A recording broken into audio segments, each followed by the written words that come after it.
ഒരാൾക്ക് നമ്മളോട് ശത്രുത ഉണ്ടാണ്, നമ്മൾ ഒരാളെ ദ്രോഹിക്കണം എന്നില്ല. നമ്മളൊന്ന് നന്നായാ മതി.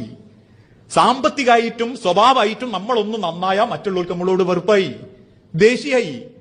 പിന്നെ ആൾക്കാർ പറയോ ഓ നന്നാകിയേ, വെറുതെ അഭിനയിക്കുക. ഈ രീതിയിലാണ് ഞാൻ എന്റെ ആളുകൾക്കിടയിൽ ഒരു തമാശ പറയാറുണ്ട്. വാപ്പ മരിച്ചപ്പം ആ മകനൊന്ന് നന്നാവണം എന്ന് തോന്നി. അവസാനവും പള്ളിയിൽ വരാൻ തുടങ്ങി. വാപ്പ മരിച്ചതിന്റെ തൊട്ടടുത്ത ആഴ്ച തന്നെ സുബഹിക്ക്, അല്ലെങ്കിൽ ആ ആഴ്ച തന്നെ സുബഹിക്കവും പള്ളിയിൽ വന്നു. പള്ളി കയറിയ മുഴുവൻ ആൾക്കാരും എന്നോട് ചോദിച്ചു ഇനി എന്താ അഹമ്മദ് എവിടാന്ന് എന്ന് പറഞ്ഞാൽ അത് ഞങ്ങൾക്കൊക്കെ ഉള്ളതാണ്, ഇനി വരാൻ പാടില്ല എന്നൊരു ചോദ്യം. ഓ നിസ്കാരം നിർത്തി. പിന്നെ ഇത് എനിക്കൊക്കെ പറ്റൂ, ഇന്നെ പോലത്തെ ഉള്ള ആളുകൾക്ക് ഇതൊക്കെ പറ്റൂ, ഞാൻ എല്ലാരെയും മേലെയാണ്, ഇനി ആരും ചോദ്യം ചെയ്യാൻ പാടില്ല, എനിക്ക് പണമുണ്ട്, എനിക്ക് അധികാരമുണ്ട്, എനിക്ക് സ്ഥാനമുണ്ട്, അതുകൊണ്ട് എല്ലാവരും എന്റെ താഴെയാവണം എന്നൊരു ഇടുങ്ങിയ ചിന്താഗതി. അതുകൊണ്ട് ആരെ എന്തും പറയാം, എന്തു കുറ്റപ്പെടുത്തലും നടത്താം, നമുക്ക് തോന്നിയതോ എന്റെ പേരിൽ വിളിച്ചറിയാം. ഇങ്ങനത്തെ ഒരു മാനസികാവസ്ഥ ഉണ്ടോ ഈമാൻ?